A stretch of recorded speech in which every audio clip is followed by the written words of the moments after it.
সংসদীয় আসনের সীমানা পুনর্নির্ধারণ নিয়ে যে বিরোধ দেখা দিয়েছে সে বিষয়ে আদালতের নির্দেশনা পাওয়ার পর নির্বাচন কমিশন তা বাস্তবায়ন করবে জানিয়েছেন ইসির সিনিয়র সচিব আক্তার আহমেদ।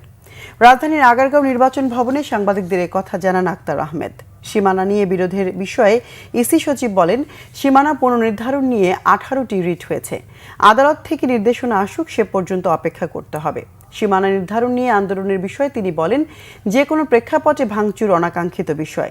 প্রবাসীদের ভোট দেওয়ার বিষয়ে ইসি সচিব বলেন, কেউ প্রবাসে থাকা অবস্থায় পোস্টাল ব্যালটে ভোট দেওয়ার জন্য অনলাইনে নিবন্ধন করে দেশে চলে আসলে তিনি আর ভোট দিতে পারবেন না।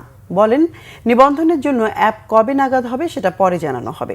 এছাড়া 31 অক্টোবর পর্যন্ত যাদের 18 বছর পূর্ণ হবে তাদের ভোটার তালিকায় যুক্ত করা হবে বলেও জানান ইসি সচিব।